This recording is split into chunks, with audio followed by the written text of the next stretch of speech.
Hello everyone, this is Satyavan and welcome to English with Satya.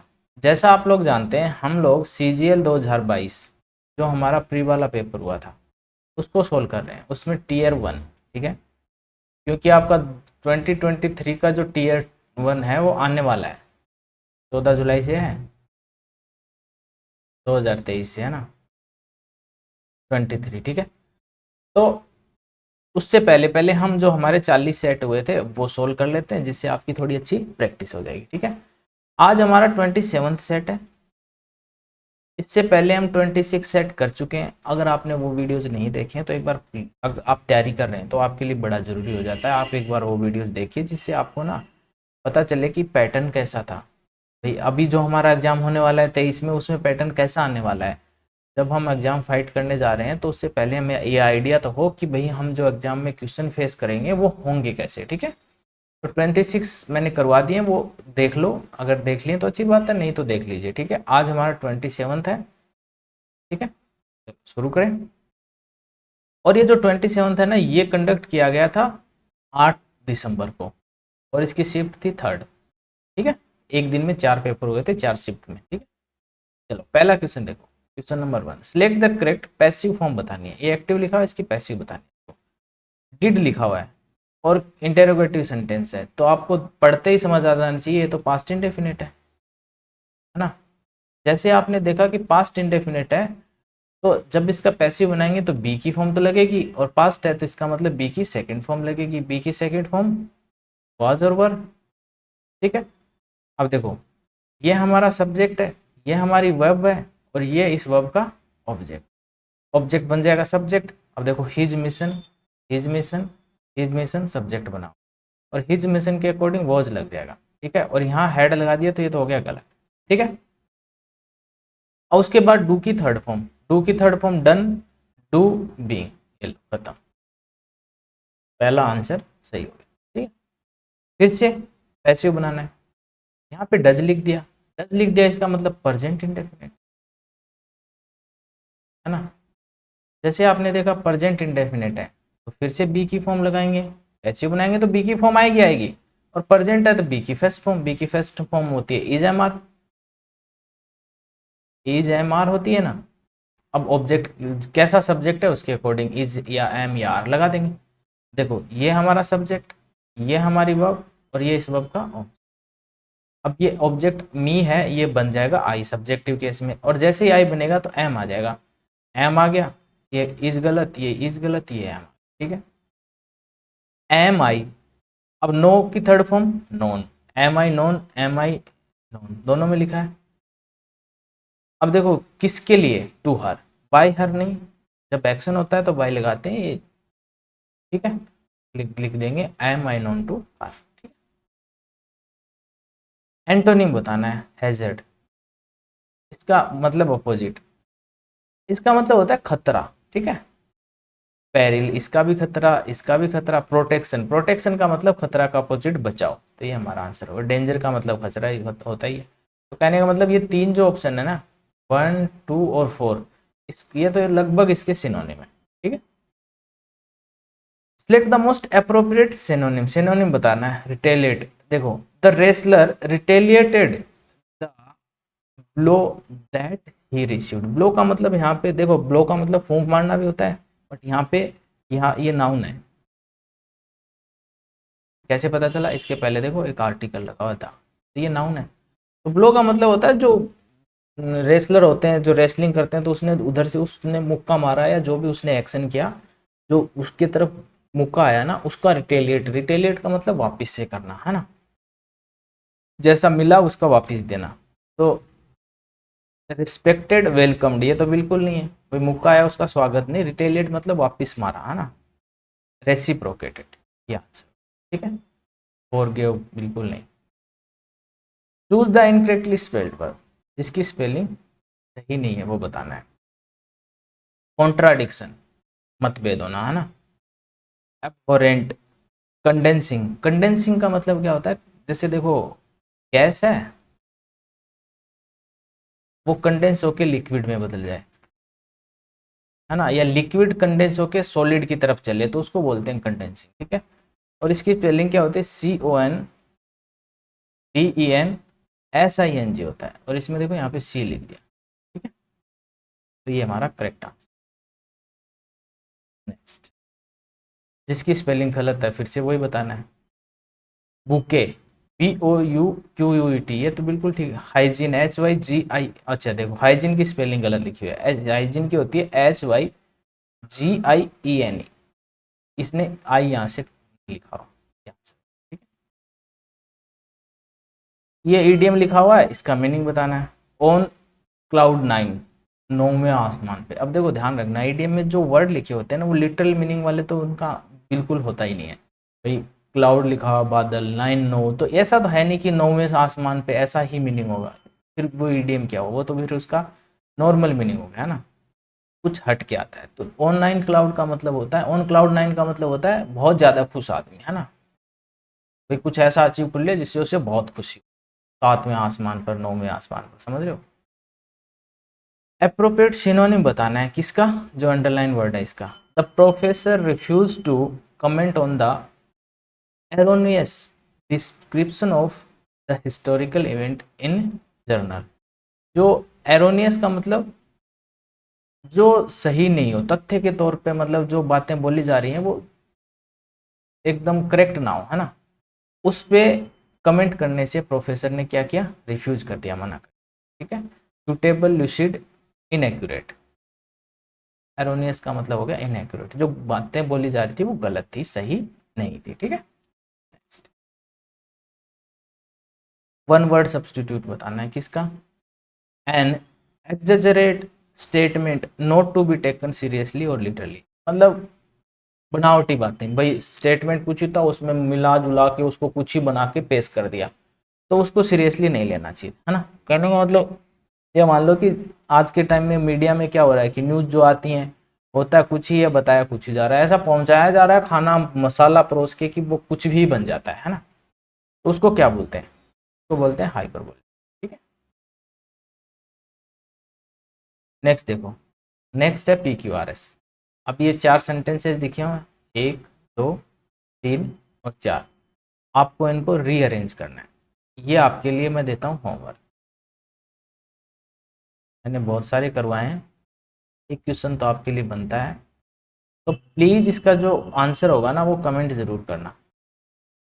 अगर आपने इतने दिनों में कुछ सीखा है तो ज़रूर ज़रूर से इसका आंसर कमेंट करें, ठीक है। Next, rearrange the part of the sentence in correct order, correct order में अरेंज करना है। फिर से PQRS, चलो ये वाला कर ही लेते हैं। द मिनिस्ट्री ऑफिशियल्स, अब देखो ये नाउन लिखा हुआ है, ऑफिशियल्स, द मिनिस्ट्री ऑफिशियल्स, ये सब्जेक्ट बनने का काम हो गया यहाँ पे। अब इसके बाद वर्ब आएगी, या कुछ एंड लगा के, कंजंक्शन लगा के कुछ और, मतलब नाउन आएगा जो सब्जेक्ट का काम करेगा, ऐसा ही तो होता है स्ट्रक्चर सेंटेंस का, ठीक है। Recommended the short listed name, देखो ये वर्ब आ गई, सेकंड फॉर्म हो सकता है, ठीक है। द रिवॉर्ड सिलेक्शन, ये तो बिल्कुल नहीं आएगा। सीव थ्रू द, ये भी नहीं आएगा। यहाँ पे वर्ब आ गई, have been working over time, मतलब या तो ये आएगा एस या तो आएगा पी। जो मिनिस्ट्री ऑफिशियल्स थे उन्होंने या तो रिकमेंड किया या उन्होंने, या फिर वो काम कर रहे हैं, ओवर टाइम काम कर रहे हैं, ठीक है। Have been working, present perfect tense. अब देखो यहाँ पे लास्ट में टू लिखा हुआ है, प्रेपोजिशन, यहाँ पर भी टू लिखा हुआ है। तो टू जब प्रेपोजिशन है तो उसके बाद तो उसका ऑब्जेक्ट आना है, और ऑब्जेक्ट बनने का काम तो दो ही वर्ड करते हैं, या तो नाउन या तो प्रोनाउन। बात समझ रहे हो। तो देखो इसके बाद द अवार्ड सिलेक्शन कमिटी, देखो the ministry official have been working over time to sieve through the aspirants credential and recommended the shortlisted name to the award selection committee। अब देखो जो रिकमेंड किए हैं नाम, इनके शॉर्ट लिस्टेड कैंडिडेट जो भी हैं, वो जो नाम रिकमेंड किए हैं वो किसको किए हैं, तो to the award selection committee. तो पी के बाद तो क्यू आना चाहिए, पी और क्यू का पेयर बनेगा। देखो पी और क्यू का पेयर, पी और क्यू का पेयर यहाँ पे नहीं है। अब शुरुआत किससे होगी, एस से होगी कि पी से होगी, देखो शुरुआत होनी चाहिए ऐसे, यहाँ से नहीं होगी। अगर कमिट कर दिए तो उसके बाद ये जो लिखा हुआ है ना ये नहीं आएगा, क्योंकि ओवर टाइम उसने वर्क किया, उसके बाद शॉर्ट लिस्टिंग की, उसके बाद रिकमेंड किए। और कहने का मतलब ये जो है ना ये लास्ट में आना चाहिए। देखो, the ministry officials have been working overnight to sieve through the applicants credential. Credential का मतलब जो होता है ना डॉक्यूमेंटेशन, उसमें जो जो उनके बारे में जानकारीज है ना वो, ठीक है। और एस के बाद आर, SRPQ, SRPQ, SRP, एक नंबर आज का आंसर। मीनिंग से और ग्रामर से दोनों से ये क्वेश्चन सोल्व किया जा सकता है, ठीक। Select the most appropriate option that can substitute the underlying segment out all our calculation। क्या लिखा हुआ है? The rate of interest for the loan went out all our calculation। जो ब्याज की दर है ना वो हमारी कैलकुलेशन से बाहर चली गई है ना। तो यहाँ पे ऐसे चीज में बियॉन्ड का यूज करना ज्यादा अच्छा है। बियॉन्ड का मतलब हमारे जो रीच है उससे परे, ठीक है। Under all our calculation, no substitution, beyond. तो इसका थर्ड आंसर करेक्ट हो जाए। 13, मोस्ट अप्रोप्रिएट सिनोनिम बताना है अंडरलाइन वर्ब का। इंस्टिलेटेड, देखो, Iyadurei Solomon was a great teacher because he instilled in all the children a sense of their own worth। ये जो है ना इयादुरई सोलोमन, ये वो टीचर हैं जो APJ अब्दुल कलाम साहब थे ना हमारे, है ना, उनके भी टीचर रहे थे, ठीक है। ग्रेट टीचर थे, क्यों थे उसका रीजन लिखा हुआ है, क्योंकि वो जो बच्चों में अंदर की उनकी क्वालिटी थी भाई, वो उनमें सोचने की क्षमता डेवलप करते। एक तो होता है कि पढ़ाने लगे, जो फैक्ट्स हैं वो याद करवा दिए, नहीं, वो क्या करते थे, वो बच्चों के अंदर क्या क्वालिटी है उसके थ्रू उसको पढ़ाते थे, है ना। उनको सोचने को मजबूर करते थे, उनको जो सोचने की क्षमता है वो डेवलप करते थे, ताकि जब क्वेश्चन आंसर हो तो वो अपने आप कुछ कर पाए, ठीक है। देखो देखो ऑप्शन 1 क्या लिखा, स्टॉप्ड, बिल्कुल नहीं। रोक थोड़ी देते थे। टुक आउट, बिल्कुल नहीं। इनकलकेट, इनकलकेट का मतलब होता है इंस्टिलेटेड, ठीक है। Next, select the most appropriate meaning of the given EDM. Someone's heart is in the right place. देखो इसका लिटिल मीनिंग तो यह हो गया कि किसी का जो दिल है, हार्ट है, हृदय है, वो एकदम सही जगह पे। बट ऐसा होता नहीं है, ईडीएम का मीनिंग वो निकलता नहीं है। इसका मीनिंग होता है कि भले ही कोई आदमी कभी कभी कोई गलती कर दे, बट वो पर्सन ठीक है, आदमी ठीक है, पर कभी कभी गलतियां हो जाती हैं, इसका मतलब ये होता है, ठीक है। सडनली फील सो एक्साइटेड, नहीं। चेंज योर ओपिनियन और द वे यू फील, नहीं। Share secret worries with someone else, नहीं। Someone is good even if they sometime behave in a wrong way, हाँ, पर्सन आ ठीक है, बट कब even if, ये कभी कभी वो क्या है गलतियां कर देते हैं बैड वे में या रॉन्ग वे में, रॉन्ग मैनर में बात कर लेते हैं, काम कर लेते हैं, बट वो है पर्सन ठीक, ठीक। Fourth answer, the following sentence 4 part में बंटा गया, एरर बताना है, ठीक है। सी हैज नॉट रिटर्न, देखो हैज प्लस वर्ब की third form present perfect. A single novel, एक भी सिंगल नोवेल नहीं लिखा। बाय 3 years, देखो जैसे आपने देखा बाय 3 years टाइम का पीरियड लिखा हुआ है ना, या फिर आप बोल सकते हो ड्यूरेशन लिखा हुआ है। और ड्यूरेशन के साथ जब प्रेपोजिशन लिखते हो ना तो 4 लिखते हो, पढ़ा होगा अपने पॉइंट के साथ सिंस लिखते हैं, और ड्यूरेशन के साथ 4 लिखते हैं। बाय नहीं 4 लिखो, ये हमारा answer. Next, one word substitute बताना है किसके लिए, कैंसिल और do away with. Abrogate, cancellation, ultimation. Abrogate, evoke, ठीक है, किसी चीज को ना अबोर्ट कर लेना भाई, ऑफिशियली रोक देना, उसको बोलते हैं कैंसिल और डू अवे विद। और एब्रोगेट भी यही मीनिंग, ठीक है।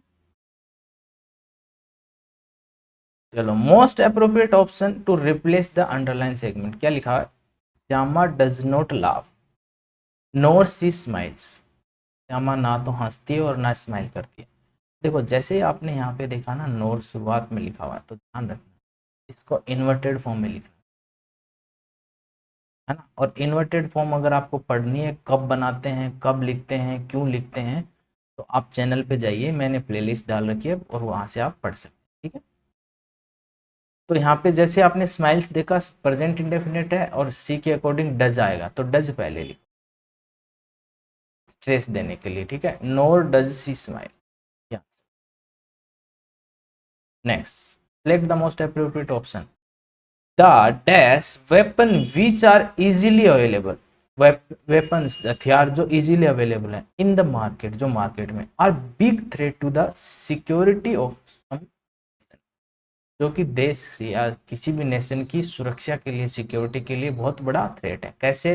वेपन्स देखो, वेपन्स लिखा हुआ है नाउन से पहले आर्टिकल लिखा हुआ है, तो यहाँ पे ना एडजेक्टिव चाहिए हमें तो इस वेपन को क्वालिफाई करे, इसके लिए यूज हो। Hated, deadly, casual, valuable. Hated, deadly, deadly, deadly है ना, जो खतरनाक हो, डेंजरस हो, ठीक है। तो यहाँ पे डेडली आंसर सेकेंड हो। Select the correct indirect form बतानी है। Anita said to the mother, अब देखो Anita told the mother, told the mother, told the mother, यहाँ तक तो ठीक है, दैट कंजंक्शन लगा हुआ है, ठीक है। योवर चाइल्ड है, योवर है सेकंड पर्सन प्रोनाउन, तो मदर के अकॉर्डिंग हो जाएगा her child, her child, her child, her child, योवर, इसमें योवर चाइल्ड लिख दिया तो ये गलत हो गया, ठीक है। Has been crying, present perfect continuous, तो ये बदल के हो जाएगा past perfect continuous. Past perfect में हैड प्लस वर्ब की थर्ड फॉर्म लगे, ठीक है, तो वॉज गलत लगा दिया, had been crying, had been cry, ये भी गलत हो गया यार आंसर, ठीक है। नेक्स्ट,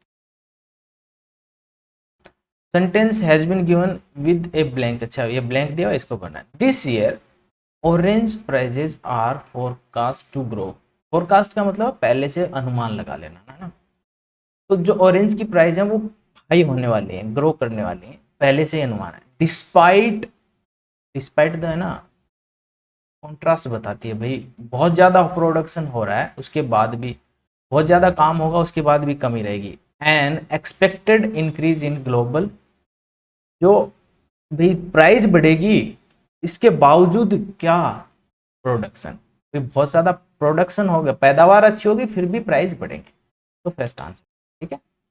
आज के लिए इतना ही, मिलते हैं नेक्स्ट वीडियो में, तब तक के लिए अपना ख्याल रखें, अपने बड़े बुजुर्गों का ख्याल रखें, और जो भी आप सीखते हैं किसी को सिखाया जरूर करें, ठीक है, इससे नॉलेज बढ़ती है आपकी भी, सामने वाले की भी, और अवेयरनेस आती है लोगों में, ठीक है। और वीडियो अगर अच्छा लगता है तो अपने दोस्तों को बताएं जरूर कि जो 2023 की तैयारी कर रहे हैं उनके लिए हेल्पफुल हो जाए, ठीक है। Bye everyone.